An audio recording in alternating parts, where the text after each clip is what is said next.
कई लोग मुझसे कहते हैं महाराज जी आपने कितने के लिए, तो मुझे इतना क्रोध आता है उसकी बात पर। मैंने कि तुम कैसे कह सकते हो, मैं तुम्हारी गोद में बालक है, तुमने कितने का लिया ये?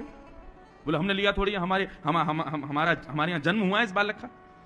मैंने कहा आप बालक को मान सकते हो कि आपने उसको जन्म, ठाकुर जी खरीदे जाते हैं कोई? बोले फिर आप इस कॉन्सेप्ट को क्या कहोगे, हम तो वृंदावन जाते हैं वहां से लड्डू गोपाल खरीद के ही लाते हैं। अरे नहीं, आप जब वृंदावन जाते हो और जब गलियों में घूमते हो तो लड्डू गोपाल पहले ही सोच लेते हैं कि वो आ रहा है मुजफ्फरनगर से, मुझे उसके संग जाना है। जैसे ही आप उस दुकान के सामने से गए तो ठाकुर जी आपके चित्त में विराजमान हो जाते हैं। बोले अरे मैं यहां हूं, यहां से लेके जाओ मुझको, मैं तुम्हारे घर जाना है। आप जाते हो, दुकान पर बैठते हो, फिर वहां बहुत सारे गोपाल जी आपको दिखाई देते हैं, पर आपके चित्त को वही भाते हैं जिनके चित्त को आप भा गए हो। तो फिर आप कहोगे तो फिर पैसा क्यों दिया हमने दुकानदार को? पैसा इसलिए दिया, बोले हमारे चित्त आपके पास इतने दिन विराजे रहे, इसकी न्यौछावर रख लीजिए। ये तो हमारे ठाकुर जी जिस दिन इनका निर्माण हुआ ये उसी दिन हमारे थे, पर इतने दिनों तक ये आपके यहां विराजे रहे हैं, इसकी भैया न्यौछावर आप रखो और इनको हमको दो।